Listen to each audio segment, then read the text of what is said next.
तो हेलो बच्चों, welcome back to coaching वाला। तो आज का बेटा हमारा न्यू वीडियो कहूँ या न्यू कॉन्सेप्ट कहूँ, तो आज हम करने वाले हैं क्लास 10th का चैप्टर 3, जिसका नाम है, चैप्टर 3 का नाम है बेटा pair of linear equation in two variable. Chapter का नाम है pair of linear equation in two variable. इसका आज हम करने वाले हैं बेटा इंट्रोडक्शन पार्ट। क्या करने वाले हैं? Introduction part. हमने पहला चैप्टर का बिल्कुल अच्छे तरीके से इंट्रोडक्शन प्लस में एक्सरसाइज पूरा कर लिया। सेकंड चैप्टर का भी हमने इंट्रोडक्शन और प्लस में एक्सरसाइज पूरा कर लिया। अब हमारा स्टार्ट होता है बेटा थर्ड चैप्टर। थर्ड चैप्टर का नाम है हमारा pair of linear equation in two variable, जिसका हम आज करने वाले हैं बेटा इंट्रोडक्शन। ठीक है, तो चलो स्टार्ट करें बिना टाइम वेस्ट किए। ठीक है, तो हमारा पहला टॉपिक आता है बेटा लीनियर इक्वेशन। क्या आता है? Linear equation. लीनियर इक्वेशन होता क्या है? अगर जिस बच्चे को भी पता हो ना लीनियर इक्वेशन क्या होता है, तो वो मुझे कमेंट सेक्शन में जरूर बताना। अगर फिर भी बेटा आपको पता ना हो तो कोई बात नहीं, मैंने डेफिनेशन लिख रखा है, आपको अच्छे तरीके से और अच्छे तरीके से समझा देता हूँ। ठीक है, तो अगर आपसे क्वेश्चन हमारा पूछ लिया जाएगा कि व्हाट इज लीनियर इक्वेशन या डिफाइन लीनियर इक्वेशन, तो क्या बताओगे? तो लीनियर इक्वेशन होता क्या है वो देखो बेटा। लीनियर इक्वेशन का मतलब क्या है? A polynomial of degree 1 is called linear equation. A polynomial of degree 1 is called linear equation. Linear equation का मतलब क्या हुआ? देखो, एक पॉलिनोमियल हो, मतलब एक पॉलिनोमियल हो जिसकी हमारी डिग्री कितनी हो? 1 हो। डिग्री का मतलब क्या होता है? जिसकी पावर हमारे पास क्या हो? 1 हो। उसी को हम क्या कहते हैं? Linear equation. ऐसे अगर आपको समझ नहीं आया तो कोई नहीं बेटा, मेरे पास एक एग्जांपल में मान लो कि जैसे 2x + 3 हो गया इक्वल टू 0। अब देखो 2x, इस x की पावर 1 है। 1 मतलब कि डिग्री, 1 मतलब क्या होता है बेटा? डिग्री। तो डिग्री 1 है, तो ये हमारा क्या होगी? एक लीनियर इक्वेशन हो गया। ठीक है, अब देखो आगे क्या लिखा है? 3y - 6 equal to 0। तो y की भी पावर कितनी है बेटा? 1 है। 1 का मतलब क्या होगा कि इसकी डिग्री हमारे पास 1 है, तो ये हमारा क्या हो गया? हमारा लीनियर इक्वेशन हो गया। लीनियर इक्वेशन का मतलब खास तौर पे ये समझ लेना, जिस इक्वेशन के अंदर हमारे पास डिग्री 1 हो, उसको हम क्या कहते हैं बेटा? Linear equation. उसको क्या कहते हैं हम? Linear equation. फिर से एग्जांपल देख लो, 2x प्लस में 3 x की पावर 1 थी, तो ये हमारे क्या हो गई? लीनियर इक्वेशन का एग्जांपल। जैसे में 3y - 6 इक्वल टू 0, तो ये हमारे y के पास पावर कितनी है? डिग्री कितनी है? 1 है, तो ये हमारे क्या हो गया? लीनियर इक्वेशन का एग्जांपल। इसका जनरल या स्टैंडर्ड फॉर्म होता क्या है? तो देखो, जनरल या स्टैंडर्ड फॉर्म, जनरल मतलब भी सेम होता है बेटा, स्टैंडर्ड मतलब भी सेम ही होता है। ठीक है, दोनों में कंफ्यूज मत होना कि बोलोगे कि भैया जनरल और स्टैंडर्ड का मतलब अलग अलग होता है। नहीं बेटा, जनरल और स्टैंडर्ड सेम ही है। ठीक है, तो जनरल या स्टैंडर्ड फॉर्म का मतलब क्या होता है? देखो, जनरल या स्टैंडर्ड फॉर्म का क्या है? ax + b = 0। अब a और b, भैया आपको तो पता है बेटा x हमारे क्या है? x हमारे पास भैया आपने बताया कि x हमारा वेरिएबल है। क्या है भैया? वेरिएबल मतलब क्या होता है? अल्फाबेटिक मतलब क्या हुआ कि a to z जो पूरे वर्ड हो गए वो हमारे क्या हो गए? x हमारे क्या हो गए? वेरिएबल हो गए। अब बोलोगे कि भैया a और b भी आ रही है, तो इसका लॉजिक समझ नहीं है। ये भी हमारे क्या वेरिएबल है? नहीं बेटा, इसमें a और b जो आ रही है ना, वो a और b हमारी कांस्टेंट वैल्यू है। a एंड b ये हमारी कौन सी है बेटा? कांस्टेंट वैल्यू है। ठीक है, कंफ्यूज मत होना। a और b हमारी कांस्टेंट वैल्यू है और x हमारी क्या है? वेरिएबल वाली वैल्यू है। ठीक है, तो कंफ्यूज मत होना। तो जनरल या standard form of linear equation का क्या है? ax + b = 0।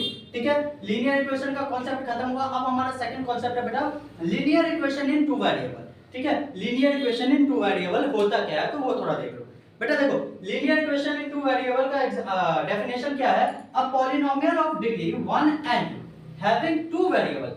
जिस पॉलिनोमियल का डिग्री 1 हो लेकिन उसके वेरिएबल हमारे पास 2 हो, तो वो हमारा एग्जांपल क्या कहलाता है? Linear equation in two variable. ठीक है, a polynomial of degree 1 and having two variable. जिस पॉलिनोमियल की डिग्री हमारे पास 1 हो लेकिन वेरिएबल हमारे पास 2 हो, तो वो हमारा क्या कहलाता है बेटा? Linear equation in two variable. आपको समझ नहीं आएगा? वेरिएबल का मतलब देखो क्या हुआ? वेरिएबल के जैसे कि मतलब हुआ बेटा 2x + 3y, ये हमारे दो वेरिएबल हो गए। x और y हमारे क्या हो गए?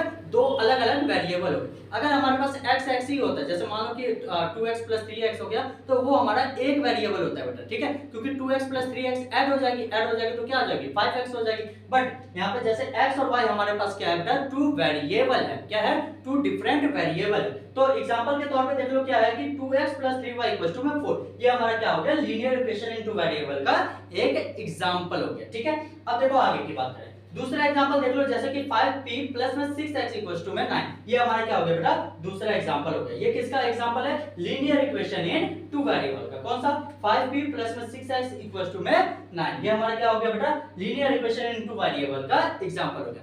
अब देखो linear equation in two variable का जनरल या स्टैंडर्ड फॉर्म की बात की जाए तो वो क्या होता है बेटा, जनरल या standard form of linear equation in two variable का है होता है ax plus by equals to में 0, ax plus by equals to में 0। a भी हमारा क्या हो गया बेटा, देखो अभी थोड़ी देर पहले बताया था a और b, a एंड b हमारी क्या है बेटा, कांस्टेंट टर्म है। कौन सी है, कांस्टेंट टर्म है। p और b, s, p और s, p एंड s हमारी क्या है, एक वेरिएबल है। क्या है बेटा, वेरिएबल।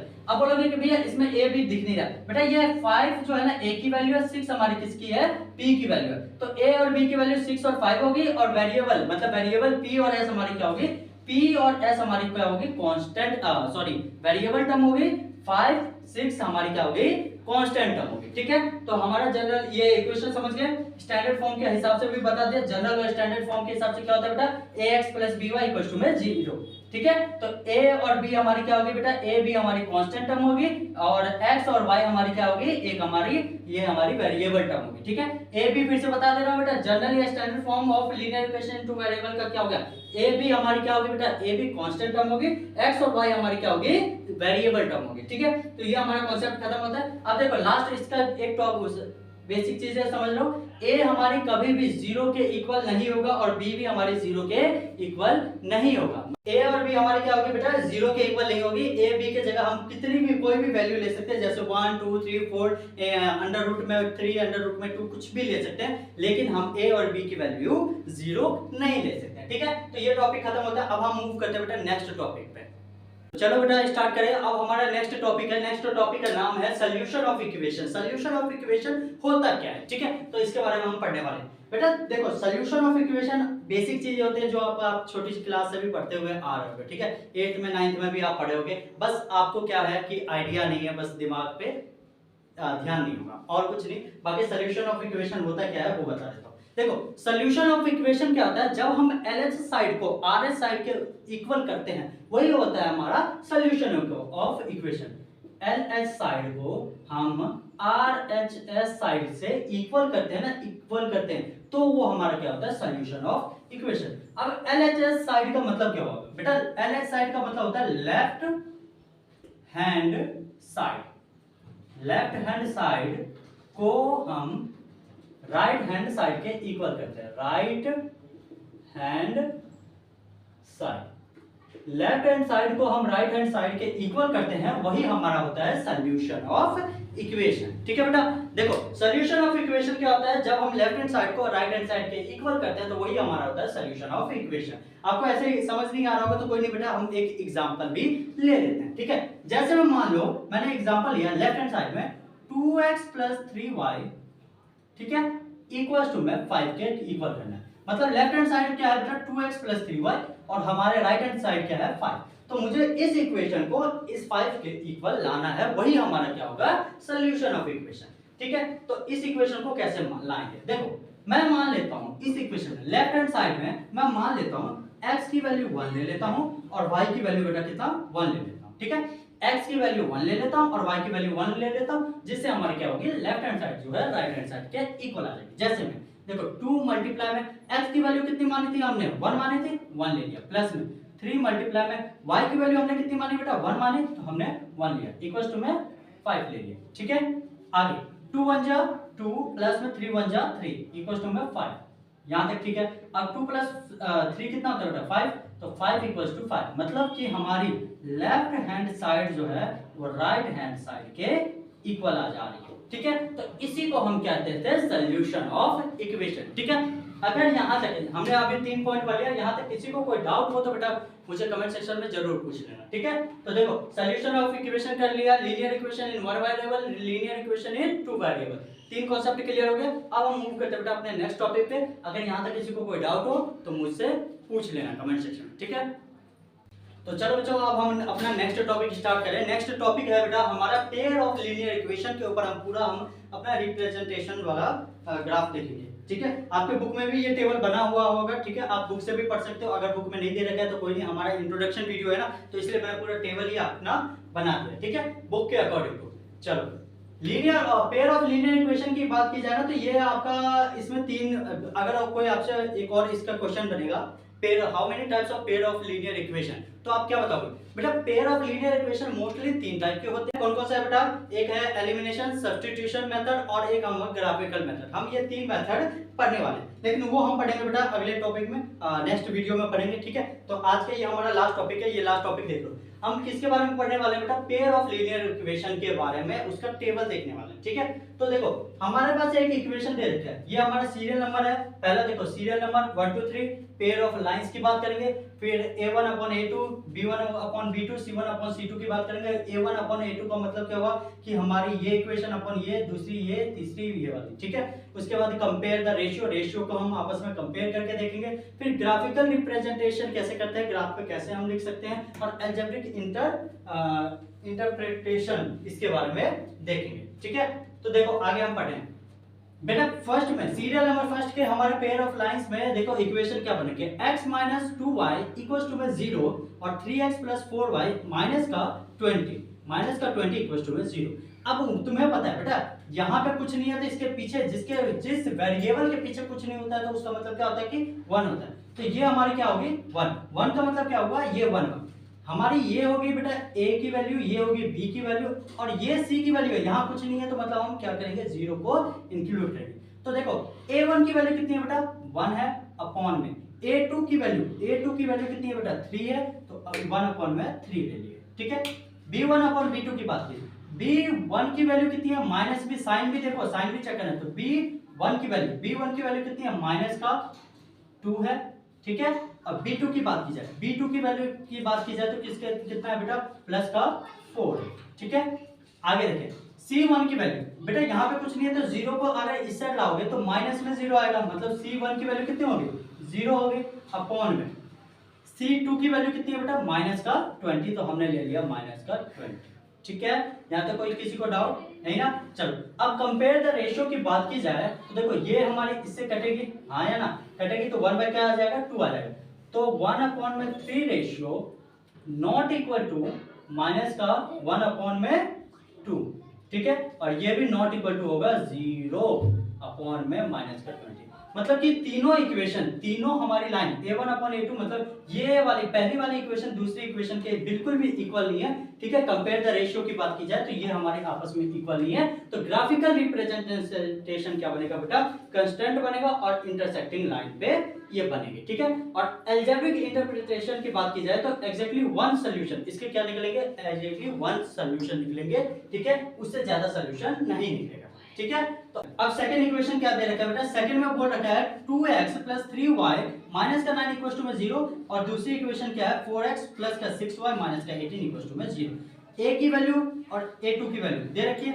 a1 की वैल्यू कितनी है बेटा, 2 है, a2 की वैल्यू कितनी है, 4 है, तो 4 लिए 2/4 कटा। आगे b1 की वैल्यू की बात की जाए तो b1 की वैल्यू कितनी है, 3 है, और b2 की वैल्यू कितनी बात की जाए तो कितनी है बेटा, 6 है, तो ये कटेगा। ठीक है, अब c1 की वैल्यू बात की जाए तो c1 की वैल्यू माइनस का 9 है, और c2 की वैल्यू की बात की जाए तो माइनस का 18 है। ठीक है, तो ये भी कटा, माइनस के माइनस ऐसे कटा। अब हम कंपेयर द रेशियो की बात करें तो कंपेयर द रेशियो में क्या बनेगा, तो देखो कंपेयर द रेशियो में हमारी ये कटे तो कितने बच गए बेटा, 1/2 इक्वल्स टू में 3 को 6 से काटोगे तो कितना बच गया बेटा, 1/2, ये भी इक्वल आ गया, और 9 को 18 से काटोगे तो कितना आ जाएगा, 1/2। ठीक है, तो मतलब तीनों आपस में इक्वल आ रही है। हमारी कंपेयर द रेशियो में क्या आ रही है बेटा, तीनों रेशियो क्या हो रही है, एक दूसरे के इक्वल आ रही है। तो इसका ग्राफिकल रिप्रेजेंटेशन में क्या बनेगी बेटा, कोइंसिडेंट लाइन बनेगी। कौन सी बनेगी, कोइंसिडेंट लाइन बनेगी। और अलजेब्रिक इंटरप्रिटेशन की बात की जाए तो उसमें क्या बनेगा, इनफाइनाइट मैनी सॉल्यूशन। इसके कितने बेटा, बहुत सारे सॉल्यूशन निकल सकते हैं। अब बहुत सारे सॉल्यूशन का मतलब क्या हुआ भैया, ये आप पूछोगे, तो बेटा कोई बात नहीं, आप बस ये टेबल अच्छे तरीके से समझ लो। बाकी इसका एक एक क्वेश्चन है ना, ग्राफिकल हम उसमें ग्राफिकल हो गया, सब्स्टिट्यूशन, एलिमिनेशन, इस मेथड में है ना, मैं एक एक क्वेश्चन आपको एक एक कॉन्सेप्ट अच्छे तरीके से समझा के एग्जांपल के साथ बताऊंगा, और हम फिर उसके बाद एक्सरसाइज भी करेंगे। ठीक है, तो थोड़ी देर के लिए आप ये समझ लो, तीनों रेशियो आपस में इक्वल आ रही है। ग्राफिकल में बात की जाए तो कोइंसिडेंट अलायंस बनेगी और अलजेब्रिक एक्सप्रेशन में इसके बहुत सारे सॉल्यूशन निकलेंगे, सिर्फ एक सॉल्यूशन नहीं निकलेगी। ठीक है, इसमें क्या था बेटा, अलजेब्रिक एक्सप्रेशन में फर्स्ट वाले एक्सप्रेशन की बात की जाए पेयर ऑफ लाइन में, तो वो उसमें हमारे क्या सिर्फ और सिर्फ एक सॉल्यूशन निकलेगा, उससे ज्यादा नहीं। और ग्राफिकल में क्या बनेगा, कोइंसिडेंट और इंटरसेक्टेड लाइन बनेगी। कोइंसिडेंट या फिर इंटरसेक्टेड लाइन दोनों में से कोई भी बन सकता है। ठीक है, अब हम हमारा लास्ट है बेटा, लास्ट थर्ड है, सीरियल नंबर थर्ड के हिसाब से पेयर ऑफ लाइंस की बात की जाए तो देखो इक्वेशन क्या है, x प्लस में 2y माइनस का 4 इक्वल टू में 0 और दूसरी इक्वेशन क्या है 2x प्लस 4y माइनस का 12 इक्वल टू में 0। ठीक है, तो a1 की बात की जाए तो बेटा यहाँ पे कुछ नहीं है तो मतलब 1 है, तो a1 की वैल्यू कितनी है 1 है और a2 की वैल्यू कितनी है 2 है, तो 1/2 आ गया।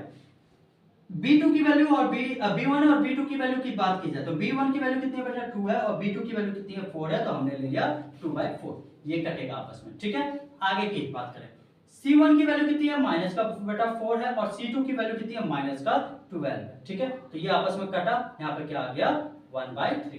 ठीक है, देखो तो a1/a2 तो 1/2 आ गया, b1/b2 मतलब 1/2 आ गया, बट C1/C2 कितने हैं बेटा, कटेंगे तो कितना 1/3 आएगा। ठीक है, तो मतलब भैया a1 और b1 की वैल्यू क्या हो रही है आपस में, a1/a2 इक्वल्स टू में b1/b2 हो रही है, लेकिन नॉट इक्वल टू में क्या हो रही है c1/c2। ठीक है, मतलब कि पहली और दूसरी हमारी, इसमें पहली और दूसरी x और y का जो टर्म था वो हमारी इक्वल हो रही है, लेकिन थर्ड टर्म मतलब कांस्टेंट वाली वैल्यू आपस में एक दूसरे के इक्वल नहीं हो रही है। तो इसका ग्राफिकल रिप्रेजेंटेशन में क्या होगी बेटा, पैरेलल लाइन बनेगी और इनकांस्टेंट बनेगी। ठीक है, और अलजेब्रिक इंटरप्रिटेशन की बात की जाए तो उसमें हमारे कोई भी सॉल्यूशन नहीं होगा। ठीक है, तो ये हमारा पेयर ऑफ लीनियर इक्वेशन का टेबल था, मैंने अच्छे तरीके से आपको बता दिया है। अगर फिर भी समझ नहीं आया तो कोई बात नहीं बेटा, हम एग्जांपल करेंगे विद एक्सरसाइज करेंगे, इस टेबल को आप अच्छे तरीके से नोट डाउन कर के समझने की कोशिश करना। ठीक है, चलो आपको फिर से मैं एक बार बता देता हूं। देखो पेयर ऑफ लाइंस की बात की जाए, सीरियल नंबर 1 में हमारे पास एक इक्वेशन है 1x 2y 0, दूसरी क्या है 3x 4y 20 0। इसमें हम क्या कहते हैं, रेशियो को कंपेयर करें तो a1 की वैल्यू कितनी थी 1 थी, a2 की वैल्यू कितनी थी 3 थी, तो 1/3 आ गई। फिर b1/b2 की b1 की वैल्यू -2 थी, b2 की वैल्यू +4 था, तो ये कटा तो कितना आ जाएगा 1/2। ठीक है, आगे c1/c2 बेटा यहाँ पे कांस्टेंट नहीं है, अगर 0 के इक्वल टू में इधर लाऊंगा तो माइनस का 0 आएगा, तो माइनस का 0 लो माइनस का ही 0 कर दिया, तो माइनस के माइनस साइन से कट भी गया तो 0/20 बचा।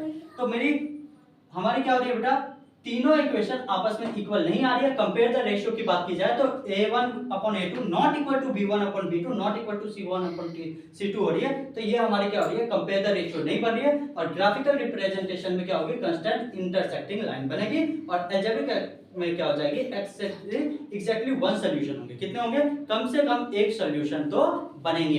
ठीक है, अब सीरियल नंबर 2 की बात की जाए तो इक्वेशन था बेटा 2x 3y माइनस का 9 इक्वल टू 0, अगला क्या था 4x 6y माइनस का 18 इक्वल टू 0। कंपेयर की बात की जाए तो a1 की वैल्यू 2 थी, a2 की वैल्यू 4 थी, तो मैंने लिख लिया 2/4।